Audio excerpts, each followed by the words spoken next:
Lithosphere connects artificial intelligence, decentralized finance, and digital creativity across a single adaptive multi-chain framework. Powered by LinBFT, the network achieves near-instant finality. At its core, Multics enables seamless cross-chain transfers of assets, NFTs, and smart contract. Imogen Network fuels creativity through AI-generated media and verifiable NFT ownership. Call AI simplifies NFT creation with AI-powered multi-chain tools for artists and innovators. Together, they form an intelligent, self-evolving ecosystem. Lithosphere. Scan the link on the screen or click the link in the description box to download the app now.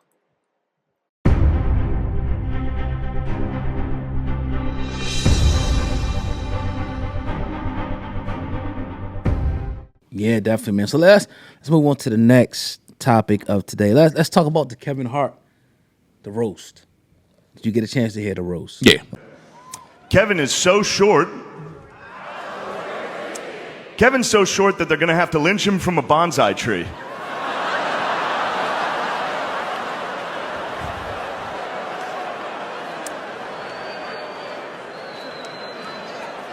That was 3 weeks of deliberation on that joke.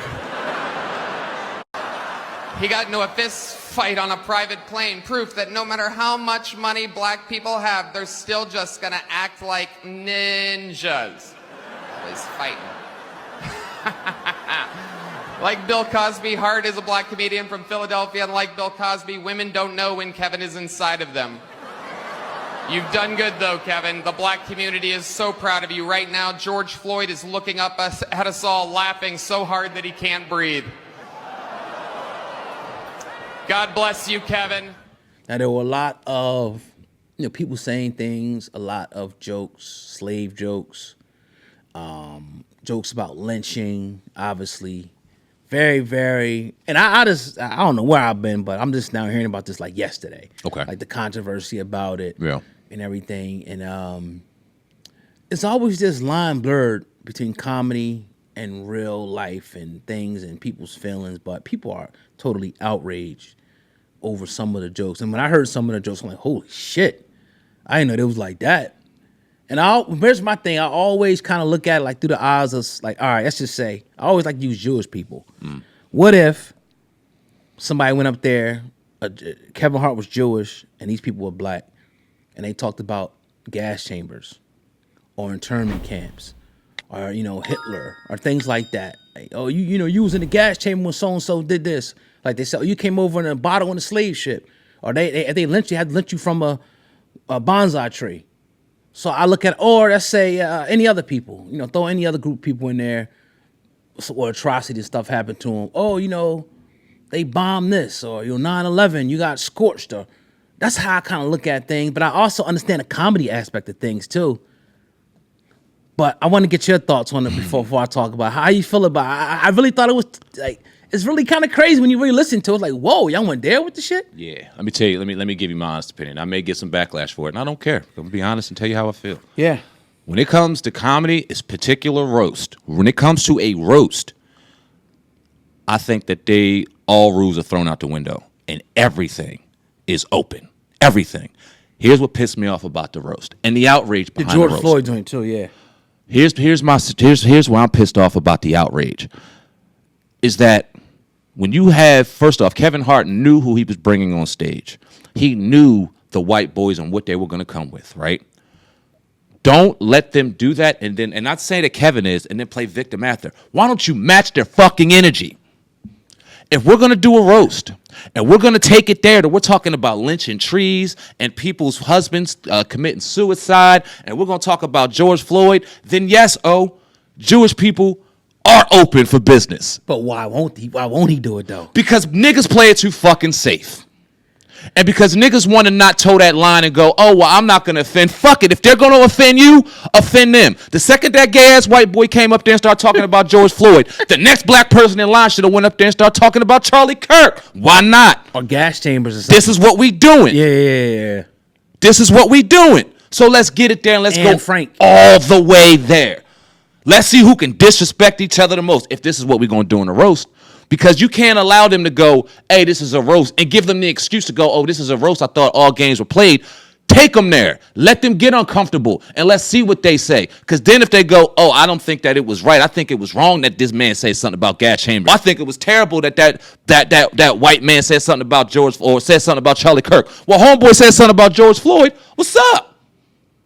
I thought we was roasting. I thought we was good.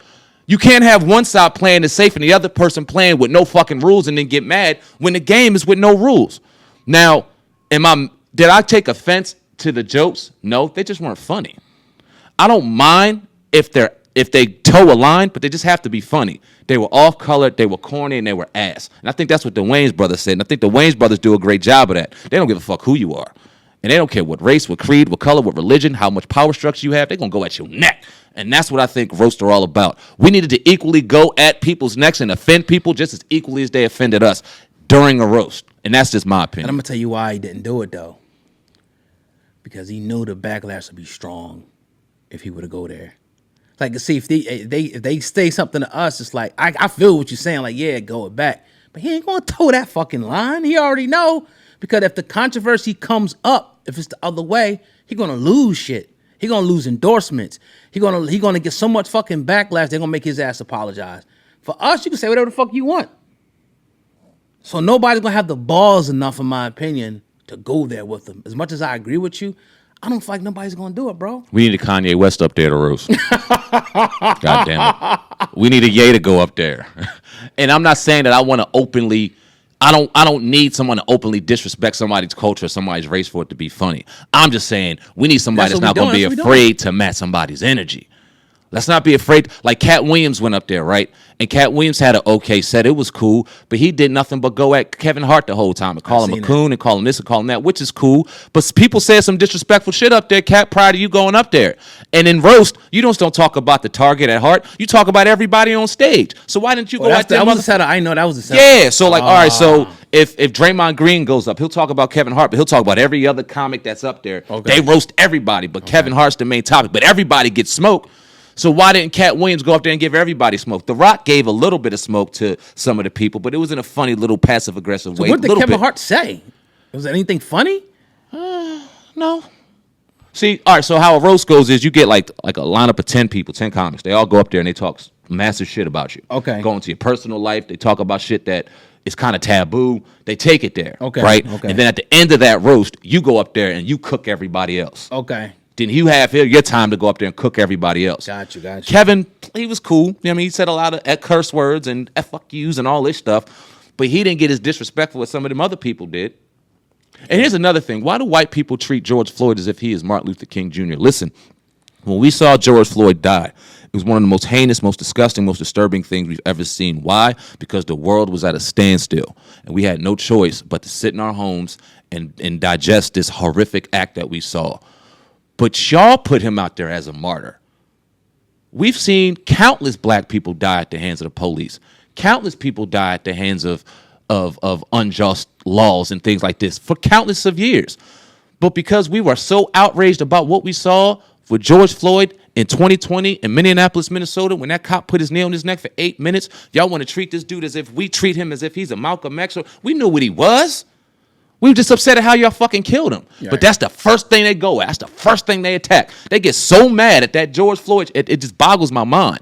But let's not put him in a place of a Martin Luther King or a Malcolm X or, you know what I mean, or any of our other prominent black people that were out here speaking up for black people. He was a person and a victim in a situation, and he'll always be recognized for that. But that's not black history. That's American history, goddammit. So let's call that for what it is. Same thing with Charlie Kirk. You know what I mean? We had to watch this dude die and die in a brutal way, in a brutal fashion. He was a lot more outspoken, said a lot more ignorant shit than George Floyd ever did. He didn't have George Floyd didn't have a mouthpiece or a microphone behind him where he was giving college lectures talking about how white people are this and white people are that. He was just a man out there doing his drugs, chilling out, doing his fucking thing, got a knee on his neck, he died. Mm-hmm. You know what I'm saying? So let's not, y'all act as if this dude he's at the highest. No, he was a black man that died and we were pissed off about it. But do you agree, though, that Kevin Hart didn't go there? Yeah. Because of that. Like, he knew, like, I ain't gonna do this shit. Like, I might say some shit, but if they want to take it racial and disrespect the whole race of people's like struggle and slavery and lynching. I mean, you got to talk about. Only thing you can make that tantamount to is like somebody else's struggle. Yeah. So we could talk about when you was in internment camps. We could talk about, when Hitler did this and when he was doing. That's the only thing that's going to, like, if it's hitting us, it got to hit you. Yeah. That's all I'm saying. So do you agree, like, he didn't do it because he knew, like, the bad guys would be too crazy? Yeah. Word. Because he toes that corporate line. Yeah. And as much as I love Kevin Hart and I'm happy and I'm proud of what he's done and what he's accomplished, that brother will toe that corporate line. And the second he kind of tippy-toes past that and he sees the repercussions that come behind that, he jumps his ass right back over that line real quick. Why? Because he's trying to create generational wealth for his family. He's trying to make sure that he takes care of his people, and it's commendable. But you aren't excused from criticism when you tiptoe that line. So I give you 100% on that. I think that he should have matched energy. I'd have been up there like, where's your shoes at, white boy? Uh-oh. Something. Throw something out there. Right. You know what I'm saying? And you ain't got to, that doesn't Talk about mean. them robbing, stealing, you know something. What I mean? Yeah, you ain't got to hate a whole race of people. You just matching energy at a roast. Right. You know What's what I'm that saying? smell? Was that a gas chamber? All right. Like, so, I mean, no disrespect. It just is what it is. That's what we going with this shit. Right. Let's go all the Smell way. like pork and swastikas in this motherfucker. What's going on? Something.